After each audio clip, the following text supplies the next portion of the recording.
Good morning বন্ধুরা, কেমন আছো তোমরা সবাই? আশা করছি ভালো আছো। আজকে সকালে উঠে সব বাসি কাজকর্ম সেরে একবারে স্নান করে পুজো করে নিলাম, আর পুজোর সময় থেকেই তোমাদেরকে সঙ্গে নিয়ে ভিডিওটা শুরু করছি। আর এদিকে দেখো অনেকগুলো জামা কাপড় কেচেছি। আজকে প্রচণ্ড পরিমাণ রোদ উঠেছে, যার জন্য সব জামা কাপড় কেচে কুচে রোদে দিয়ে দিয়েছি যাতে শুকিয়ে যায় তাড়াতাড়ি করে। আর এখন গিয়ে রান্নাবান্নাগুলো করে নেব। এই দেখো রান্নাও করে নিয়েছি তাড়াতাড়ি, সেটা শেয়ার করা হয়নি। এখানে রয়েছে আলু পোস্ত, এটা কালকের রয়েছে। এখানে করেছি আজকে বেগুন দিয়ে পালং শাক, আর করেছি কুমড়ো ছেচকি, কালো জিরা আর কালো জিরে আর শুকনো লঙ্কা দিয়ে। আর ওখানে ডাল হচ্ছে, এখানে বাঁধাকপি ঘন্ট হচ্ছে। এই হচ্ছে আজকে শনিবারের মেনু। আর এখন যাব হচ্ছে বাজারে, তো যার জন্য তাড়াতাড়ি করে রান্নাবান্নাগুলো করে নিচ্ছি, করে নিয়ে তারপর যাব বাজারে। আর এখানে ভাতের জন্য সব রেডি করে রেখেছি, এসে ভাতটা ঝটপট বসিয়ে দেবো। তো এই যে ডাল হচ্ছে, ডালটা আর একটু ফুটবে। তো চলো এগুলো হতে হতে আমি রেডি হয়ে নেব, তারপর যাব বাজার।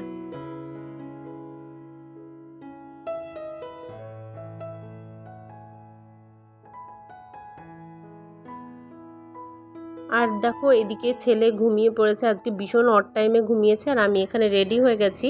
এখন বাজার যাব। ও যেহেতু অড টাইমে ঘুমিয়েছে, ওই 12টা 12:30 নাগাদ ঘুমোলো। আজকে উঠে যাবে 2টো 2:30টার মধ্যে। উঠে গেলে তখন ওকে খাওয়াবো। আর এখন চলো, এখন আমরা যাব বাজারে, সবজিগুলো কিনে আনবো।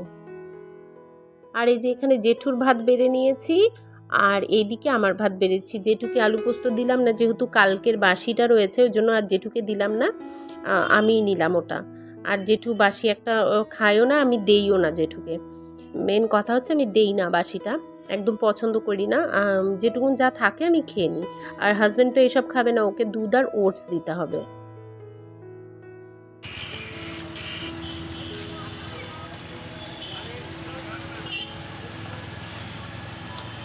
আর কিছু দরকারের জন্যই আবার বিকেলবেলা একটু বেরিয়েছিলাম, সাথে ছেলেকে নিয়েও বেরিয়েছি। আর ওর তো বের হলেই খেলনার দোকান দেখলেই ব্যাস ওর বাহানা শুরু হয়ে যায়। আর যেই না খেলনার দোকান দেখেছে, বেরিয়েছিলাম তখন ওর নাকি এই গাড়িগুলো কিনতেই হবে। অন্য একটা গাড়ি ওর বাবা কিনে দিচ্ছিল রিমোট কন্ট্রোলওয়ালা, কিন্তু ওটা নেবে না। ও ওই একই রকম দেখতে 3টে 4টে করে বাস রয়েছে একই কালারের, ওই 12খানা না 14খানা বাস রয়েছে, ওই গাড়িটাই ও নেবে।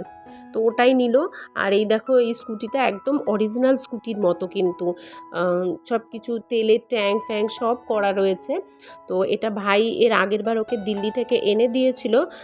দেখো একদম ভেঙে টুন্ডা করে দিয়েছে, এখন আর ওটা সিট ফিট কিচ্ছু লাগে না, একদম টুন্ডা হয়ে গেছে। এখন আর এটা নিয়ে তার খেলতে একদমই পছন্দ করে না সে। আর তারপরেও ভাই দিল্লি যাওয়ার আগের দিন এবারও একটা গাড়ি নিয়ে এসছে, তার আগের দিন একটা গাড়ি নিয়ে এসছে, ভেঙে ফেলে দিয়েছে। মানে ওর গাড়ি প্রচুর রয়েছে, রোজ হয়তো ওকে একটা করে গাড়ি দেওয়া হয়, আর রোজ দিন ও ভেঙে ফেলে। কি জানি না, মানে খুব একটা গাড়ি যদি মানে একদিন কোনো একটা গাড়ি টিকে গেলে মানে তার ভাগ্য খুব ভালো, এরকম একটা ব্যাপার। এই গাড়িটা ভাই দিল্লি যাওয়ার আগের দিন এনে দিয়েছে। দেখো এই একটা এরোপ্লেন, এইটা তার আগের দিন এনে দিয়েছিল, এটা ভেঙে ফেলে দিয়েছে।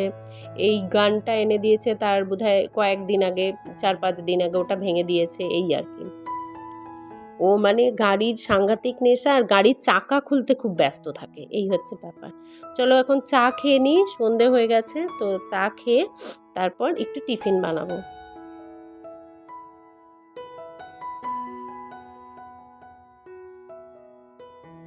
আর আজকে বিকেলের টিফিনে বানাচ্ছি টমেটো স্যুপ।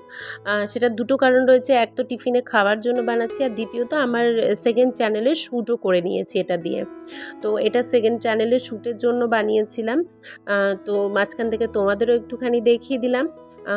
অবশ্যই তোমরা আমার সেকেন্ড চ্যানেলে গেলে পরে রিনিস কিচেনে গেলে এই পুরো ভিডিওটা তোমরা পেয়ে যাবে, পুরো রেসিপিটা তোমরা দেখতে পাবে। তো এই ছিল বিকেলের আজকে টিফিন। অবশ্যই তোমরা দেখো, বাড়িতে ট্রাই করো, আশা করছি তোমাদের ভালো লাগবে। আর এখন সব সবজিগুলো তুলে নিয়েছি আমি, সেটা আর আজকে দেখাইনি কী কী বাজার করেছি। আজকে অনেক কিছু, বাঁধাকপি, বেগুন, ব্রোকলি, ফুলকপি। আর ওই দেখো আগের ফুলকপিটা একটু কালো কালো হয়ে গেছে, ওটা আগে খেয়ে নিতে হবে। অনেক কিছু বাজার করেছি, পেঁপে কিনেছি, কুয়াশ কিনেছি, অনেক কিছু। আর আজকে ভাবছি ডিনারে মেথির পরোটা বানাবো। তো মেথির পরোটার সাথে ভাবছি ওলকপির তরকারি বানাবো। তো ভাবার সাথে সাথে কেটে বসিয়েও দিয়েছি, ওলকপির তরকারিটা ওইদিকে হচ্ছে আর এদিকে আমি পরোটাগুলো এক এক করে বেলে নেব, তারপর একসাথে সবগুলো এক এক করে ভাজবো। আর তোমরা তো জানোই আমি যেভাবে ভাজি, আগে সেঁকে নিই তাওয়াতে, তারপর অল্প অল্প তেল দিয়ে ভেজে নিই। আর আমাদের বাড়িতে মোটামুটি সবাই পালং পরাঠা, পালং শাক দিয়ে যে পরোটাটা বানাই সেটা, মেথির পরোটা, ছানার পরোটা এইসব খুব ভালোবাসে খেতে। তো তার জন্য আজকে মেথির পরোটাই বানাচ্ছি। তো শাকগুলো না বেশ কয়েকদিন হলো এনেছি, কিন্তু খাওয়া হচ্ছিল না, তাই ভাবলাম আজকে বানিয়ে নিই। আর এই দেখো আমি ভেজে নিচ্ছি। আর আজকের ভিডিওটা এই অবধিই ছিল। আজকের মতন tata, bye bye, good night. Next ভিডিওতে আবার তোমাদের সাথে দেখা হবে। আর আমার ভিডিও ভালো লেগে থাকলে অবশ্যই আমাকে সাপোর্ট করো, আমার সাথে থেকো, চ্যানেলটিকে সাবস্ক্রাইব করে দিও।